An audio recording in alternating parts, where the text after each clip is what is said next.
Good morning, and welcome to Whirlpool Corporation's second quarter 2022 earnings release call.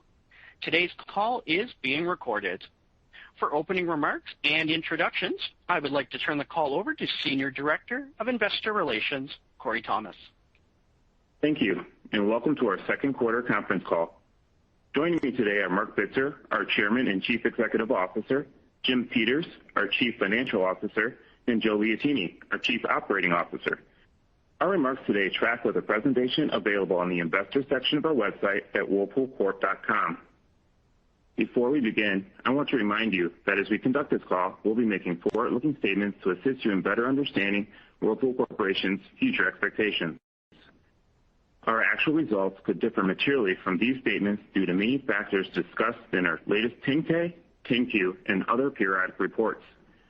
We also want to remind you that today's presentation includes non-GAAP measures. We believe these measures are important indicators of our operations. As they exclude items, they may not be indicative of results from our ongoing business operations. We also think the adjusted measures will provide you with a better baseline for analyzing trends in our ongoing business operations. Additionally, price increases or pricing actions referenced throughout this call reflect previously announced cost-based price increases. Listeners are directed to the supplemental information package posted on the Investor Relations section of our website for the reconciliation of non-GAAP items to our most directly comparable GAAP measures. At this time, all participants are in a listen-only mode. Following our prepared remarks, the call will be open for analyst questions. As a reminder, we ask that participants ask no more than 2 questions. With that, I'll turn the call over to Marc. Thanks, Corey, and good morning, everyone. Before I get into the results of the quarter, I'd like to step back and share with you the progress that we're making structurally improving Whirlpool for the better. We have a clear line of sight on the long-term success of the business and on driving shareholder value. Whirlpool has become a stronger entity today versus historically. We operate in healthy, long-term growing markets, and our long-term growth outlook remains unchanged. Our brands are strong, and consumers use them daily and will use them even more in the future.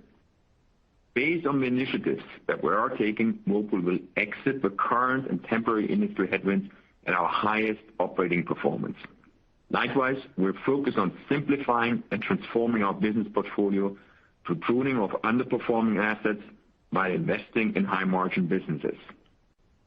We are operating in unprecedented times, but thanks to our strong balance sheet, transformation efforts, and the hard work of the team, Whirlpool continues to perform better today than in the past and will see record performance over the medium term.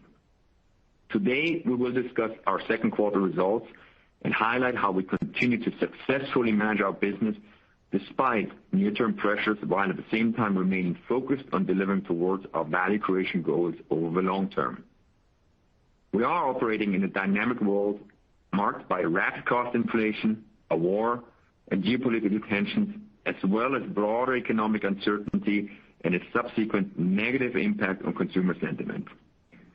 Throughout the past years, we have demonstrated that we take needed actions early and decisively, and we have done so again in the second quarter. We're confident in the actions we've taken to mitigate industry headwinds, including our focus on enhanced operating margins with strong global cost-based pricing and broad cost reduction initiatives throughout the world. And our strong margins, not only in Q2, are evidence that these initiatives are working. We are prepared for near-term pressures and remain focused on delivering over long term regardless of the circumstances. Turning to slide 4, I will review our second quarter results. Our performance this quarter showed yet again some of our best results ever. I'm convinced that we have built a new Whirlpool that is stronger and better prepared for the future. In particular, we delivered solid ongoing EPS of $5.97 and 9% ongoing EBIT margins. With ongoing EPS approximately 50% better than the second quarter of 2019, even in the face of historic levels of cost inflation and a demand slowdown.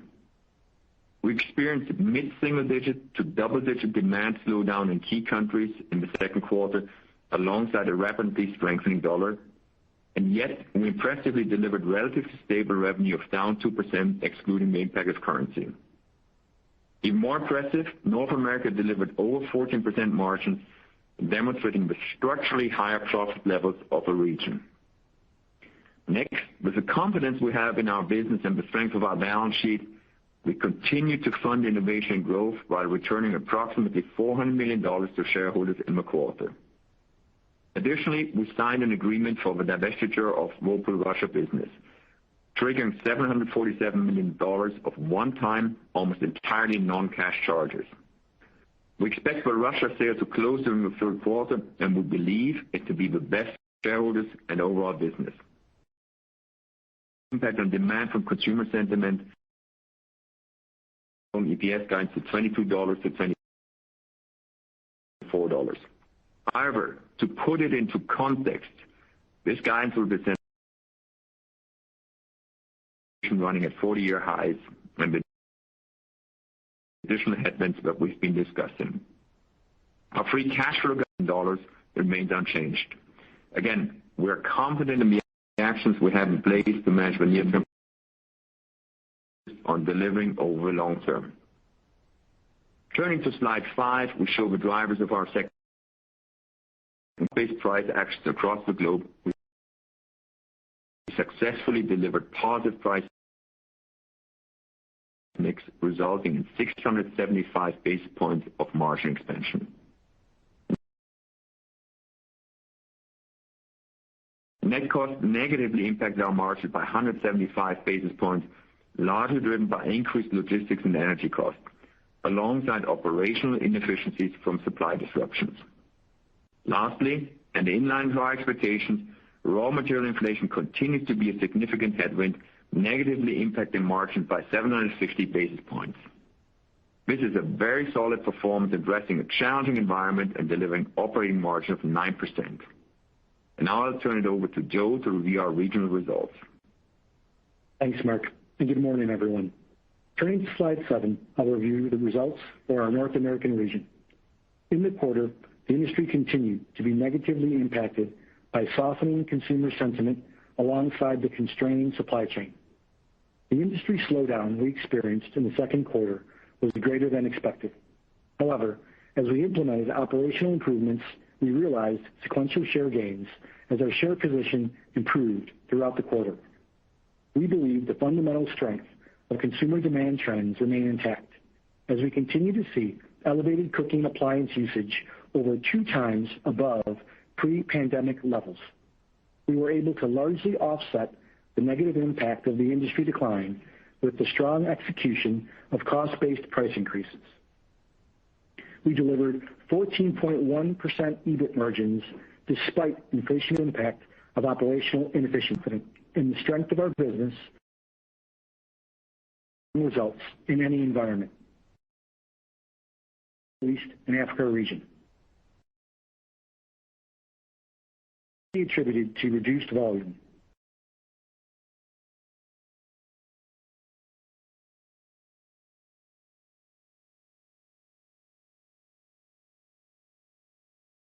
To a near shutdown.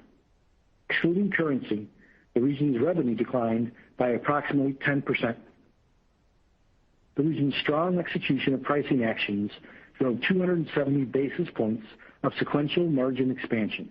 That was more than offset by lower volumes and cost inflation, resulting in the EBIT margin contraction of 2.3 points in the quarter. Next, as part of our strategic review of EMEA, we announced the pending divestiture of our Russia business. This is a standalone business with localized production and sales offices, positioning it well to be sold as a unique entity. We continue to expect to conclude the strategic review of our EMEA business by the end of the third quarter. Turning to slide 9, I'll provide additional detail regarding the pending sale of our Russia business. In June, we entered into a share purchase agreement to sell our Whirlpool Russia business. We expect the sale to conclude in the third quarter, subject to customary closing conditions.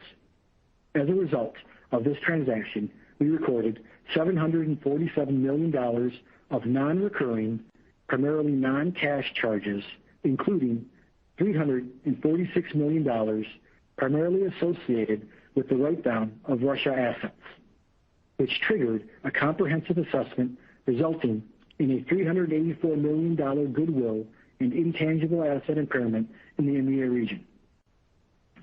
We are pleased with our team's ability to navigate and find a solution that furthers our portfolio transformation and represents the best course of action for our employees located in Russia. Turning to slide 10, I'll review results for our Latin America region. Net sales growth of 3%, driven by strong execution of cost-based price increases, fully offsetting expected industry softness. The region delivered strong EBIT margins of 7.2%, once again demonstrating the consistency in which this region delivers results in any environment.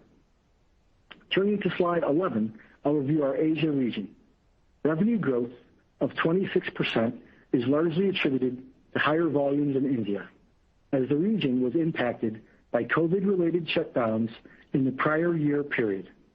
The region delivered a significant EBIT improvement of $19 million, resulting in EBIT margins of 6.8%, driven by cost-based pricing actions and higher volumes, fully offsetting cost inflation.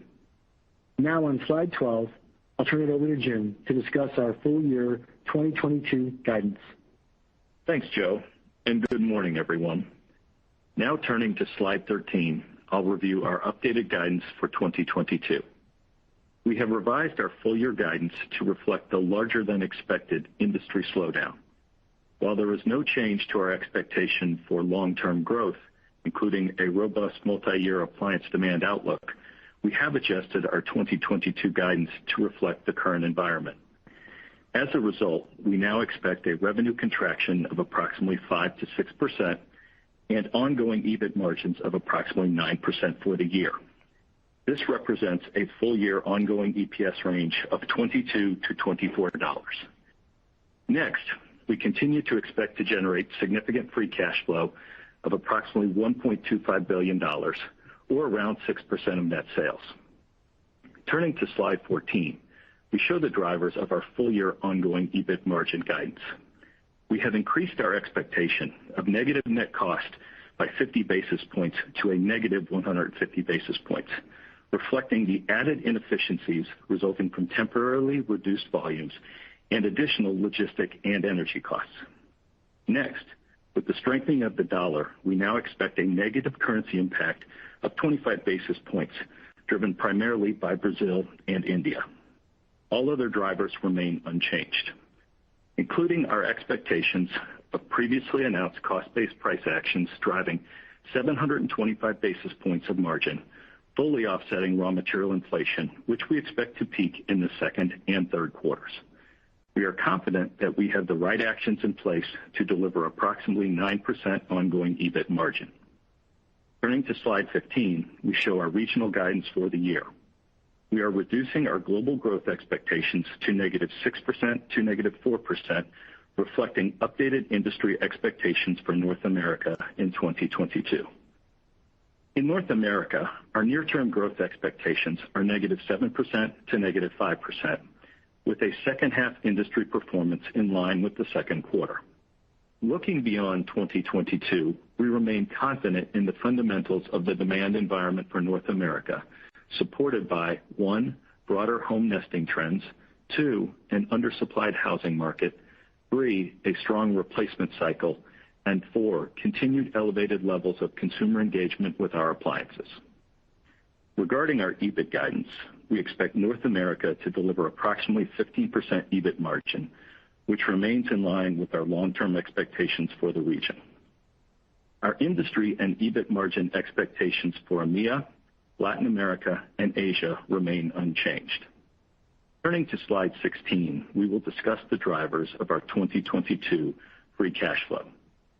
We continue to expect to generate significant free cash flow of $1.25 billion, with cash earnings of approximately $2 billion and a modest level of inventory supply recovery while funding innovation through our capital investments. These investments are in line with our target of approximately 3% of net sales. This supports our planned introduction of over 100 new products this year, including our newly launched Shave Ice attachment in time for summer as we create new ways for our consumers to engage with our iconic KitchenAid stand mixer. Lastly, we anticipate minimal cash outlays related to restructuring as these actions have been largely completed. This performance, along with our strong balance sheet, positions us with significant optionality and flexibility. We repurchased approximately $300 million of our stock in the second quarter, bringing us to over $800 million year to date. We are on track to return $1.5 billion in buybacks and dividends to shareholders in 2022. Now on slide 17, I'll turn it over to Mark to summarize our key messages. Thank you, Jim. And let me recap what you heard over the past few minutes. We have the right global actions in place to deliver a strong second half. Our raw material inflation expectations remain unchanged, and we do expect raw material inflation to peak in the second and third quarter. Our previously announced cost-based price increase have been fully executed. We expect to exit the year with our existing pricing actions fully offsetting raw material inflation. Additional cost actions, including hiring freezes, have already been initiated. We are prepared and expect to successfully navigate a near-term industry slowdown in 2022. The long-term fundamental strength in consumer demand remains unchanged. Consumers continue to use their appliances at an elevated rate alongside strong replacement demand and an undersupplied housing market. We are progressing in our portfolio transformation, focusing on high growth, high margin businesses. We're very pleased with the divestiture of our Russia business and expect to conclude our strategic review of Europe within the next few months. Lastly, we're on track to return approximately $1.5 billion in cash to shareholders in 2022.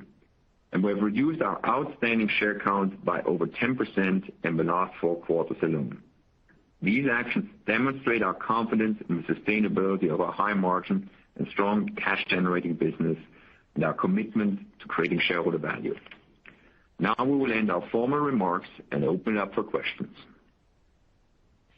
At this time, I would like to remind everyone, in order to ask a question, press star and the number 1 on your telephone keypad. Your first question comes to the line of Michael Rehaut from J.P. Morgan. Your line is open. Thanks. Good morning, everyone. Morning, Michael. Thanks for taking my question. I wanted to focus first on North America and obviously, the big driver of the changing guidance. I don't know if it's part and parcel of the second quarter, but also the back half. What do you see in terms of, it's a pretty decent drop off in the full year expectation. I was hoping to get a little more granular in terms of what you think is driving that relative to your prior expectations.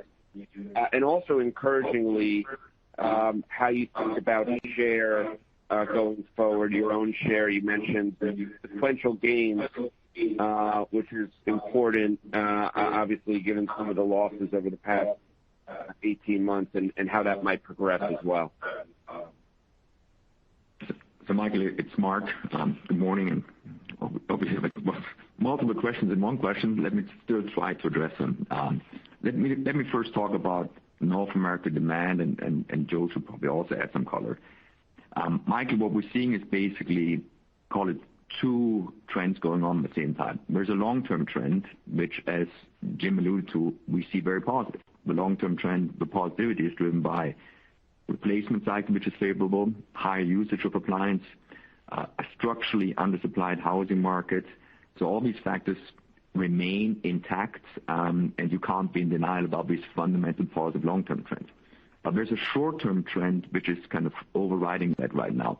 What we did see in pretty much around the late April, May timeframe, a pretty strong drop in consumer demand, which is ultimately driven with consumer sentiment dropping off. And we all know it. I mean, it's not that consumers have no cash available. I think there's disposable income. It's the consumer sentiment driven by inflation, all the bad news around war, and the pandemic, which is still not behind it. That together dropped or led to a significant drop of consumer sentiment impacting demand. we do not see those fundamentals of consumer sentiment going away probably for year-end, because the fundamental drivers between inflation, war, and probably upcoming midterm elections don't help consumer sentiment probably pretty much until November. Maybe towards the year end we see something more positive. But again, that has not changed our outlook, what it means for 23, 24 in terms of long-term demand, and we continue to remain bullish on the long-term demand trends. Now, when it comes to share, as we alluded in our prepared remarks, Q2 saw a small sequential gain over Q1. Or put it differently, pretty much if you look at Q3 last year, Q4, Q1, and Q2, it's pretty steady with a slight increase towards the end of Q2. So in a certain way, we stabilized the share, but in all transparency, we have not regained the share which compared to pre-pandemic. It's, however, with supply chain constraints becoming less of an issue, we're confident that we can make progress in this dimension going forward. And this is Joe. Maybe just to build on comments from Mark. In the back half, we do have some upcoming launches that we're excited about that will help spur some growth. In addition, to the comments Mark made, we really saw the sentiment impact the promotional period and holiday period in Q2, and so that was the factor that contributed to our outlook changing for the back half. But if we look at the fundamentals, that still remains in a very positive light, and so our outlook there remains as it has been. But the back half really is where the increased sentiment depression occurred. Okay, no, I appreciate that. And maybe just as a follow on, Joe, you kind of hit on promotions there, and when it would be very helpful, I think, to kind of unpack the drivers of reducing the North American margin guidance from 16% to 15%. I know in the margin walk you talked about $250 million, I believe, in non-structural efficiencies and temporary volume deleveraging. But you just mentioned, Joe, in your remarks that you referred to promotions. I'd love to get a sense of the price environment today. If that's holding, if promotions are increasing, and that's part of the reduction in EBIT margin guidance for the region, or is it more volume inefficiencies and deleveraging? Yeah, Michael, maybe just to clarify a comment, I wasn't referring to the promotional period, the holiday period, less about promotions themselves. But as you know, we have shared that our price margin and mix all is kind of fully on track and has kind of offset all of the RMI, and we expect that to continue for the rest of the year. So we feel that really is, as stated previously, the deleveraging is kind of what we were talking about in terms of impacting margins and also the inefficiencies as a consequence of some of that lower volume. That really kind of is the new news that occurred in Q2. So maybe just separating the two. From a price and promotion standpoint, I think we've, over many years and quarters, demonstrated a high ability to manage that space. Only participate, when ROI positive or a positive returns to the company. So I think that approach, that mentality, nothing's really changed there from a company standpoint. We expect to do that and manage that well, no matter what the environment is. Hey, Michael, just it's Mark again, just to add to Joe's comments. And I would refer to page 14 of our presentation where we basically show the margin walk in prior guidance and current guidance. And that picture, even though it's for a corporation, by definition, is very similar to North America. So what we showed there that we did not change our pricing assumptions in the margin walk, which probably answers already the big question. Of course, there will be always some promotions, but nothing has changed with our prior outlook in terms of how much we think we can get from price mix. To Joe's point, the slight margin drop is largely coming from volume deleveraging because we have to adjust inventories in line with market demand, and that is just has a certain cost associated with that volume deleveraging, and some temporary costs which we're pretty convinced will go away in the short term. So anyhow, that's the difference in margin walk. Now to see the positive, and again we should put that always in context. We had 9% margin in Q2. That is an environment where we had a 40-year high in inflation and market demand being down. That tells you a lot about the resilience of this business. And North America at 14% in that environment, I think speaks to the health and the structural changes of our business. Your next question comes from the line of Sam Darkatsh from Raymond James. Your line is open. Good morning, Mark, Jim, Joe. How are you? Good morning, Sam. So I'll ask the million-dollar question, I suppose, regarding the EMEA strategic review process. I know you mentioned that you're expecting to conclude the review by the end of the third quarter. It was notable, at least to me, that it's not at least yet listed in Disc Ops. So I'm just trying to get a sense of your view of the likelihood of a sale. I'm in light of the idea that European demand is weakening, the financing markets and the capital markets are also to an extent tightening up, and FX is a pressure. So how has this evolved in terms of your expectation to consummate a sale that would be of your liking?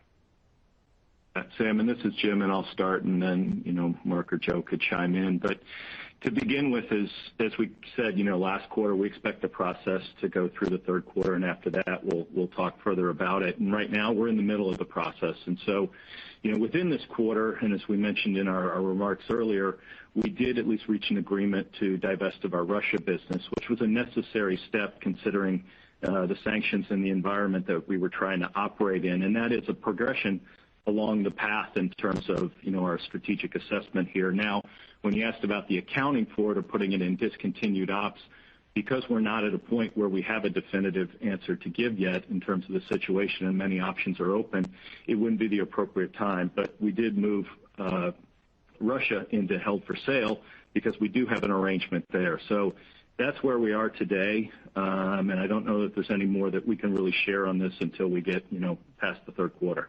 Sam, maybe just adding to this one. As we indicated in the April earnings call, we look into all options. And just to be clarified, the options on the table are anything from selling the business to partial sale to keeping the business. Now, keeping the business, I would have to qualify, and as is not really the option. Keeping the business will be a reduced footprint or different Whirlpool Europe, but pretty much all options on the table. But at this point, it will be pure speculation to say what the likely outcome is. To Jim's point, the only change we have in the quarter, we originally assumed that Russia will be part of a broader review, but given all the environment which we're well aware of, we had to decouple that and move on the Russia transaction earlier. But as we stated before, we do expect by the end of Q3 to kind of pretty much come to a conclusion of our strategic review. My second question, mathematically, it looks like your guidance for pricing year on year is going to be better in the second half than in the first half by about a point or two. Just trying to get a sense of how much of that sequential improvement is just the timing of first half pricing rollover, how much of that is from incremental pricing on the come. And I know you mentioned a little bit of promotional, but is there any anticipated promotional leakage? Thanks. Hey, Sam, this is Joe. Just in response to that, there's obviously multiple things going on. There is rolling over of pricing actions taken earlier in the year that kind of roll in. There was additional pricing actions across the globe in different countries taken in Q2. Also kind of factoring in and kind of ramping up as they come on. So that's kind of essentially what you're seeing. From a pricing promotion standpoint, as we touched on earlier, obviously that is very different than, I'll say years ago. And we expect that to remain, at, I'll say, muted or moderated levels. It has been in Q2 to date. And and that's kind of where we're at from a pricing promotion standpoint. The bigger factor is your first point, which is how things affect or take on throughout the year, and kind of the cumulative impact of that as each of the final decisions were made in the Q2 period. Your next question comes from the line of David McGregor from Longbow Research. Your line is open. Yes, good morning, everyone. Mark, I wonder if you could just talk about the builder channel and how much of that was the drag on 2Q would you attribute back to the builder channel versus replacement demand, and just if you could talk about what you're seeing change there. David, let me start, and maybe Joe should add some color. As we all witness and experience, I think there's a lot of noise and not always the best information about what's going on in the housing market. I start with the long term. The U.S. housing market is structurally undersupplied. We've talked about this for many years, and I still stay with the statement which we said before. The U.S. housing market needs several years of housing starts or housing completion anywhere between 1.8 and 2 million units just to restabilize the market, given demographic trends, given age of housing stock, and given household formation. So nothing has changed on the long-term needs. Now, obviously, the combination of price increase in the housing market, which were well ahead of the actual supply, and the mortgage rate put a big dent on home affordability, which led to cancellations and I would say slowdown in the short term. So I would expect that also going forward, call it the next 12 months or so, to be the case. And yes, I would probably say some correction on home prices is necessary to kind of restabilize the market. Doesn't change the long-term outlook, the positive outlook which we have in housing, but I don't think the next 12 months we'll see a very dynamic market in that respect. Now, when it comes specifically to the builders, you also need to understand the order backlog, the pace of cancellations. But in a nutshell, we did not see a dramatic change on the completions. Keep in mind, what we see are typical completions because the appliance is coming pretty much last. So we did not see a dramatic drop-off right now in Q2, but we also don't expect a lot of growth now in Q3 and Q4. Joe? Yeah, just to build on those points, didn't see a dramatic drop-off at all on the new home starts. Didn't see really any material changes from what we were expecting in Q2. And then the remodel area, which is kind of a quasi-builder area, didn't really see any new information there either in Q2. So although there's a lot of information in terms of what's affecting consumer sentiment, that was not one of our drivers in the results for Q2. Okay. Just as a follow-up question, I guess the share repurchase activity seemed to be running at a pretty good clip here at mid-year. I think $800 million, if I've got the numbers there correct. I guess the question would be, how would you handicap the likelihood of you coming in above your $1 billion in guidance? Yeah, I'd say, David, right now, as we emphasized and I said in the earlier remarks, we still intend to come in where we forecasted at the beginning of the year. And so, we're returning about $1.5 billion to shareholders, which, the dividend makes up about $400 million of that. And then, we did the majority of the share repurchase in the first half of the year, with where the market conditions were and all that, as well as where our cash position was. But that doesn't change our estimate for the full year right now. We're still on track and at that level. Your next question comes from the line of Liz Suzuki from Bank of America. Your line is open. Great, thank you. How are you just thinking about the path toward your long-term value creation goals and getting back to annual organic net sales growth of 5 to 6%? And then what does the EBIT margin walk look like from the year-end guidance to your ultimate goal of 11 to 12% ongoing EBIT margin? Yeah, this obviously it's Mark, and there's a couple components. First of all, on the top line, as we indicated earlier, we do see the current environment as temporary, but doesn't change our long-term demand outlook. So we do expect, and it's obviously this is not a 23 or 24 guidance, but right now we would assume that 23 and 24 we would see healthy underlying market growth, again driven by replacement needs, housing markets, and the higher usage of appliance. So we continue to assume solid, probably mid-single-digit market growth 23 and 24. Again, I want to reiterate that's not a 23 guidance, but that's right now the current thinking. In that environment, we still expect, in particular in North America, to rebound our market share back to pre-COVID level. So beyond the market demand, you will have a certain level of share gain, probably over the course of 23 and to some extent 24.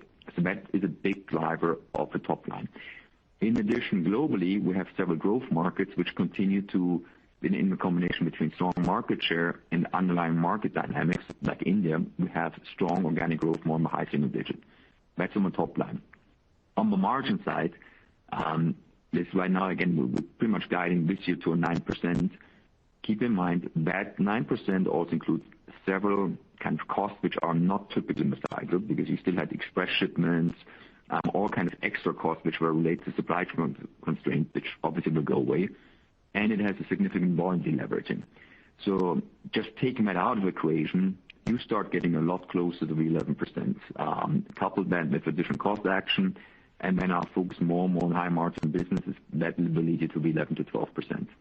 Yeah, listen, this is Jim, and just to maybe add to what Mark said there is we've talked about too as we go forward our focus on higher margin businesses, and that's where we'll invest on top of this. And then even as we talked about the strategic review in EMEA, and Mark alluded to that, no matter what the scenario is, it would not be the same as it is today. And so even in a keep situation, you have a turnaround and a fundamentally different business structure there. So all of these are kind of the contributing factors that get us from the 9% to that 11 to 12% in the future. Great. Thanks very much. Your next question comes from the line of Susan Maklari from Goldman Sachs. Your line is open. Thank you. Good morning, everyone. My first question is focusing a little bit more on the production side of things. You mentioned that you did gain a bit of share this quarter. Can you just talk about the state of the supply chain? What are the key headwinds that you're facing today, and how you're thinking about those easing as the demand moderates? And this is more North America focused, but it's a little bit reflective of what we see globally. We still saw quite significant supply chain disruption pretty much, I would say, until April to early May. It's very impacted. But the situation got better as Q2 progressed. On a going forward base, we still don't fully expect a fully normalized supply chain environment, but still significantly better than what we've seen last year and probably until April, May. So we will still have spots or elements where you will have a disruption for a number of reasons, but not to the same level as before. So in simplistic terms, supply chain constraints continue to ease, but will not completely go away throughout the year. Specifically, then on production levels and inventory, with a drop-off of the April-May volume, frankly, our inventory towards June is probably slightly elevated to what we had in mind because we assumed a higher market demand level. But as you would expect from us, we are adjusting production and inventory in line with what we see right now from industry forecast.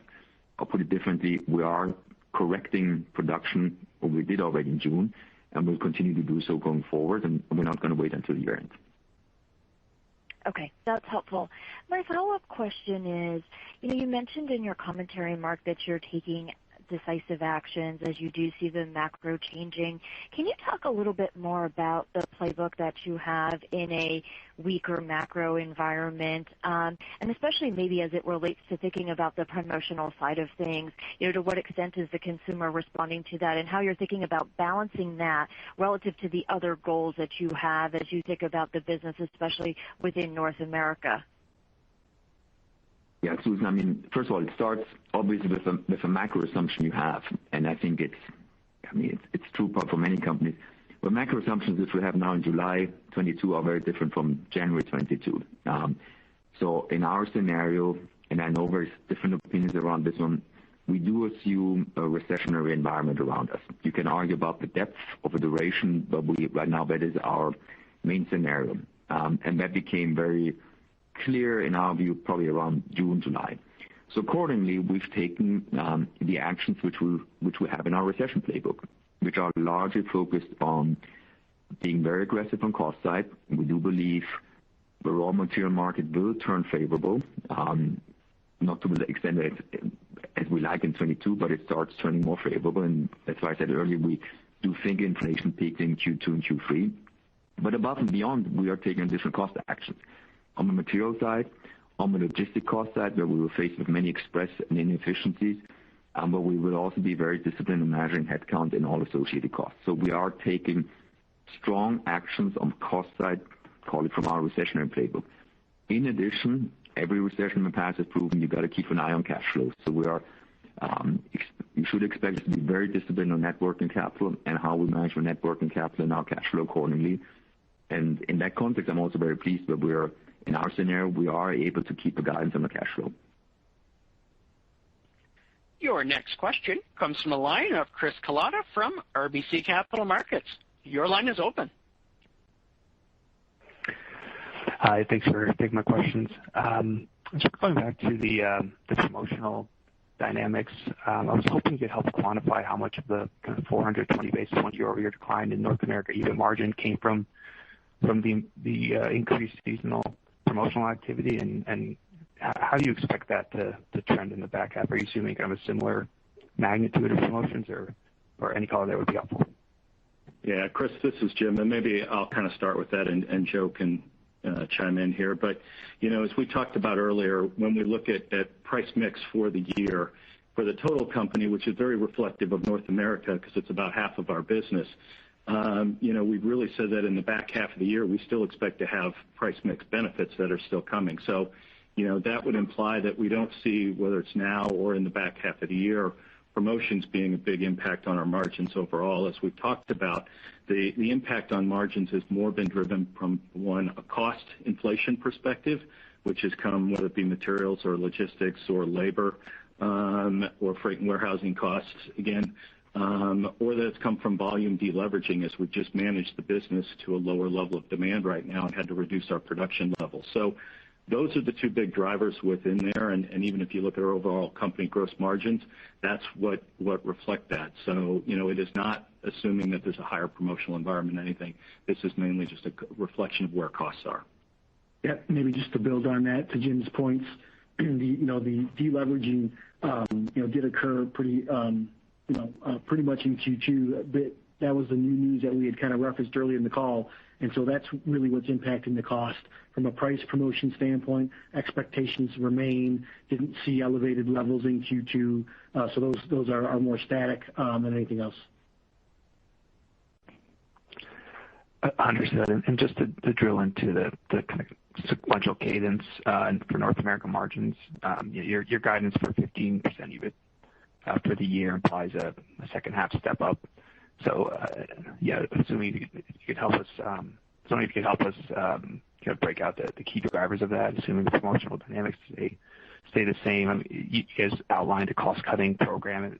Any way you can help provide some quantifications on how much of that is driving the sequential step up there, in addition to incremental pricing announcements and other actions you're taking? Yeah, I don't know that we haven't broken out and quantified those specifically. And so what I can say is, though, you really hit the drivers there. As Joe talked about earlier, there are price increases we took in Q2 that fully run in the back half of the year.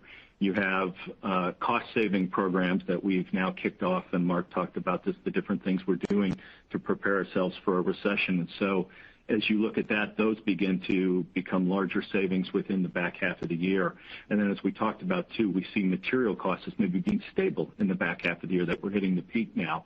So, those are the bigger drivers when we look from, Q2 into Q3 and Q4 in terms of North America margins. And Chris, it's Mark. I apologize for being very direct. I think you're missing the point here. And what I mean with that is, first of all, if you look at Q1 and Q2 margins, we are pretty close to 14% in North America. We had 15 in Q1 and 14 now in Q2.